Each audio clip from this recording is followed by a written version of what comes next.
Monsieur le Président, question pour France Dimanche. Entre l'existence d'une applique murale de sa salle de bain, au-dessus de son bain, Monsieur François s'est électrocuté. Peut-on dire aujourd'hui qu'elle existe, cette applique, quand il y a tellement de gens à contredire jusqu'à son existence? Avez-vous fait une enquête pour savoir à quel moment cette applique a été installée? Sur ce point, nous avons découvert une photographie où M. François est photographié en janvier 1978 dans sa salle de bain, et nous constatons que le miroir au-dessus de son lavabo montre parfaitement le porte-serviette où juste à côté devait se trouver l'applique, et nous constatons en regardant attentivement que dans le miroir n'apparaît pas cette applique de salle de bain.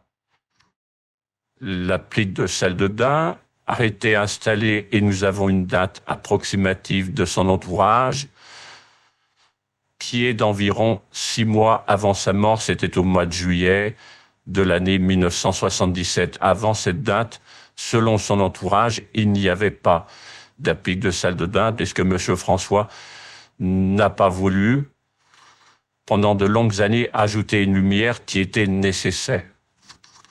Mais la lumière de 45 watts qu'on a trouvée dans cette salle de bain, dans des reconstitutions, éclaire très très peu cette salle de bain. Au prendre, on se demande pourquoi utiliser cette lumière qui peut-être la nuit serait efficace, mais le jour, c'est beaucoup moins certain. Pourquoi ajouter une lampe si petite, d'une puissance si faible, dans une salle de bain où nous avons une forte puissance des lampes qui sont au-dessus du lavabo. Ce sont des lampes qui sont des lampes de 75 watts et ces lampes éclairent très très bien toute la salle de bain. Il n'y a pas besoin de rajout. La date, puisque vous me le demandez, la date exacte où l'applique est apparue, c'est juillet 1977. Mais sur une photo qu'on a découvert, il n'est pas si certain qu'au mois de janvier 1978, cette applique existait, puisqu'elle n'apparaît pas dans le miroir qui se trouvait au-dessus de son lavabo et qui devait refléter le mur d'en face. Et d'ailleurs, dans cette photo qu'on n'a pas rendue publique totalement, on découvrait la sacoche d'un secouriste qu'il avait laissée sur son lavabo.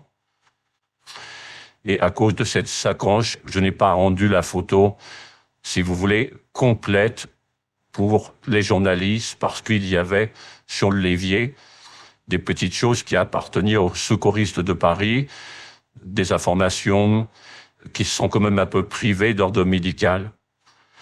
Ainsi, sur la photo intégrale dont je dispose, nous voyons clairement toute la salle de bain et tout le mur, et je peux vous assurer qu'on s'est posé des questions. Où est cette applique sur ce mur? Elle devra apparaître quelque part, mais voilà, elle n'y est pas.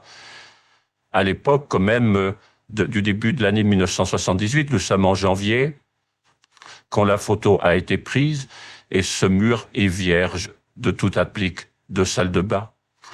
On a le sentiment dans la mort de M. François qu'on nous a construit une façade, une sorte d'image, et qu'on nous a dit « vous n'en saurez jamais plus, même si vous cherchez ». Et quand nous avons cherché, environ le groupe de police qui justement nous avait induit en erreur, moi et ma femme, quand nous avons cherché, nous avons malgré tout trouvé beaucoup de choses, au point où dans la soirée, je demande l'autopsie de Claude François, puisque je ne suis pas convaincu qu'il est mort de cette façon, et qu'on me la refuse.